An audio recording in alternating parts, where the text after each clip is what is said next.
नमस्कार।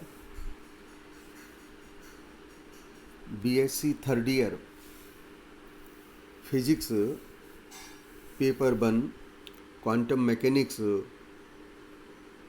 And spectroscopy में आप सबका स्वागत है। मैं अनिल कुमार गुप्ता, भौतिक शास्त्र विभाग से।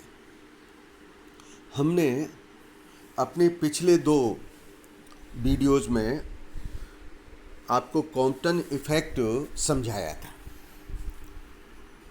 प्रथम वीडियो में कॉम्पटन प्रभाव क्या होता है और कॉम्पटन प्रभाव में किस प्रकार से कोलिजन प्रोसेस इन्वॉल्व हो रहा है। क्लासिकल फिजिक्स इस प्रभाव को नहीं समझा पा रही है। ये हमने पार्ट अपने प्रथम वीडियो में रखा था। द्वितीय वीडियो में मैंने आपको ये बतलाया था कि जो कॉम्पटन इफेक्ट है, जिसके अंतर्गत स्कैटर्ड फोटोन की वेवलेंथ के मान में वृद्धि हो रही है अथवा फ्रीक्वेंसी के मान में कमी हो रही है, तब तरंग दैर्ध्य में कितना अंतर आ रहा है, उस को हमने कॉम्पटन शिफ्ट का नाम दिया था और कॉम्पटन शिफ्ट का एक्सप्रेशन हमने ड्राइव किया था।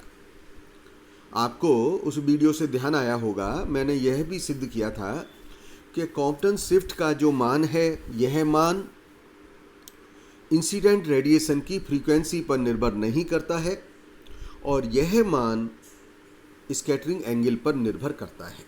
आपको ध्यान आ गया होगा, हमने स्कैटरिंग एंगल के 0 से 180 डिग्री लेकर के मान 4-5 कॉम्पटन शिफ्ट के मान कैलकुलेट किए थे और हमने ये देखा था कि इस प्रोसेस में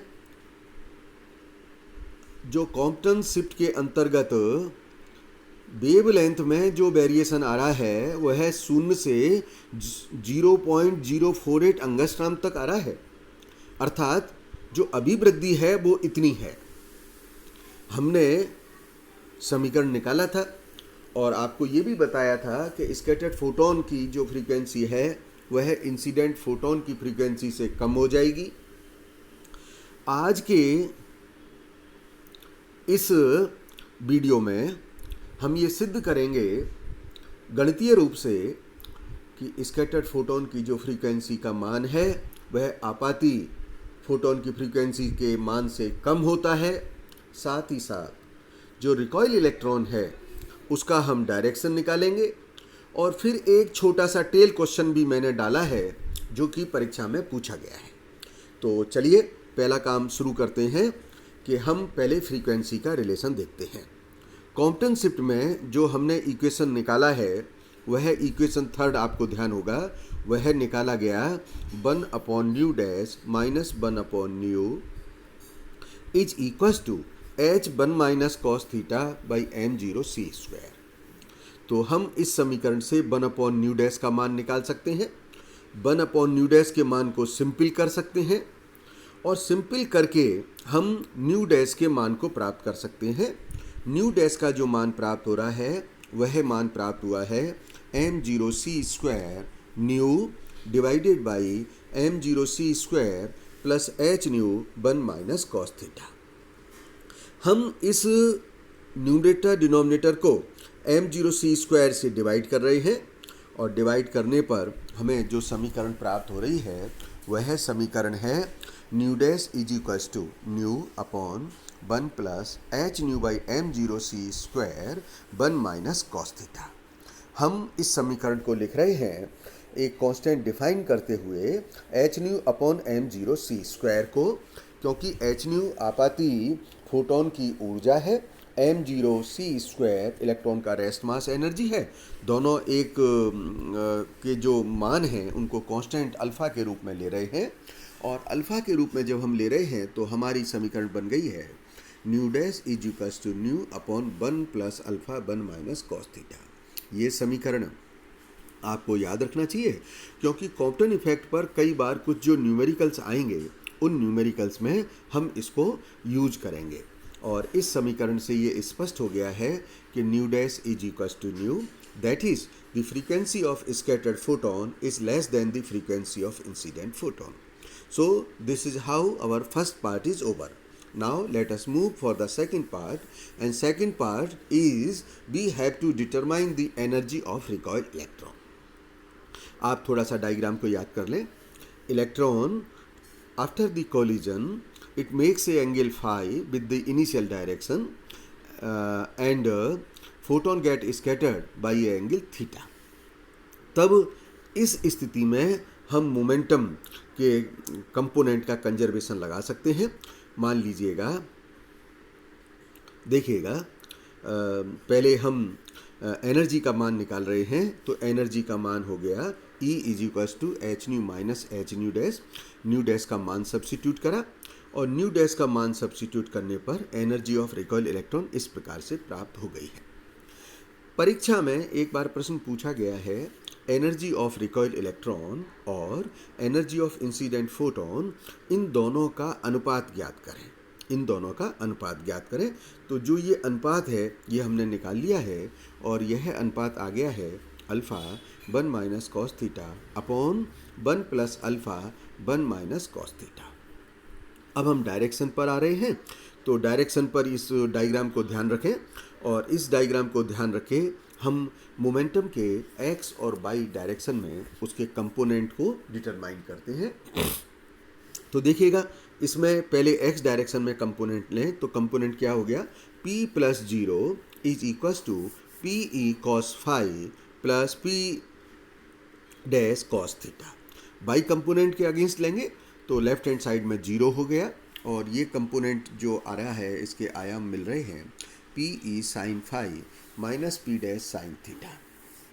इन दोनों समीकरणों को सिंप्लीफाइड कर रहे हैं और सिंप्लीफाइड करके हमने प्रथम समीकरण से पी ई कॉस फाई निकाल लिया है, दूसरी समीकरण से पी ई साइन फाई निकाल लिया है. हम इन दोनों समीकरण को डिवाइड कर सकते हैं. दोनों समीकरण को डिवाइड करने पर हमें tan फाई का मान प्राप्त हो गया है. tan फाई का जो मान प्राप्त हुआ है वह tan फाई का मान है p dash sign of theta divided by p minus P dash cos theta. अब यहाँ पर p का मान रखा जा सकता है, p equals to h nu by c और p dash equals to h nu dash by c. इस वैल्यू को सब्स्टिट्यूट करें तो हमें समीकरण मिल रही है nu dash sine theta upon new minus new dash cos theta. अब इस समीकरण में न्यू और न्यू डैश के मध्य में जो रिलेशन है उस रिलेशन को सब्स्टिट्यूट करें. सब्स्टिट्यूट करने के बाद tan फाई की समीकरण निकालेंगे. tan फाई की समीकरण इस प्रकार से प्राप्त हुई है, sine theta upon 1 plus 2 alpha sine square theta by 2 minus cos theta. इस समीकरण को अब थोड़ा सा ट्रिग्नोमेट्रिकल रूप से हम हल करेंगे क्योंकि हम जानते हैं sine 2 theta is equals to 2 sine theta cos theta.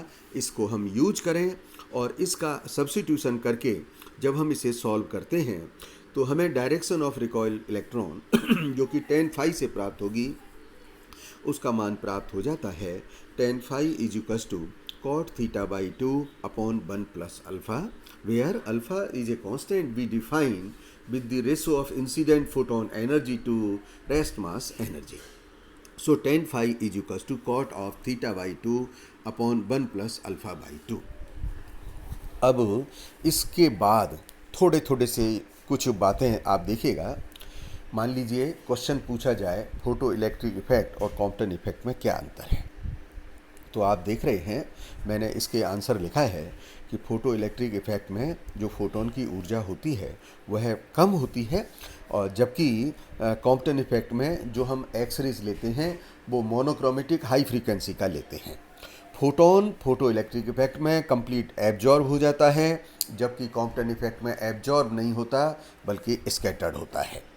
Photo electric effect में हम इलेक्ट्रॉन के ऊपर थ्योरी ऑफ रिलेटिविटी कंसीडर नहीं करते हैं जबकि हमें कॉम्पटन के डेरिवेशन के लिए रिलेटिविस्टिक प्रिंसिपल पर भी विचार करना होता है. एक और टेल क्वेश्चन जो परीक्षा में आया है कि क्या कॉम्पटन प्रभाव एक्स रेज के स्थान पर विजिबल लाइट ले लिया जाए तो उससे संभव है. तो मैं इसका आंसर लिख रहा हूँ no, Compton effect is not possible by visible light क्योंकि यदि हम विजिबल लाइट से इसका प्रयोग करते हैं तो इसका जो मान है वह ऑब्जर्व नहीं किया जाएगा। मैंने आपको बताया था कि एक्सरेज के केस में जब काउंटन शिफ्ट हम निकालते हैं, मान लीजिएगा एक्सरेज मैंने 1 एंगस्ट्रॉम का लिया है, तो अधिकतम तरंग दैर्ध्य में जो परिवर्तन आएगा वह 5% होगा, क्योंकि हमने आपको बताया था मैक्सिमम जो चेंज हो रहा है वेवलेंथ में वो 0.048 एंगस्ट्रॉम हो रहा है, तो 5% हो रहा है। मान लीजिए मैं विजिबल लाइट का वेवलेंथ अगर 5000 एंगस्ट्रॉम ले लूँ, तब उस केस में जो चेंज इन वेवलेंथ मिलता है वो मेजरेबल नहीं रहता। अतः हम कह सकते हैं कि काउंटन प्रभाव जो होगा वह दृश्य प्रकाश से संभव नहीं है, वह विजिबल लाइट से ही संभव है। धन्यवाद।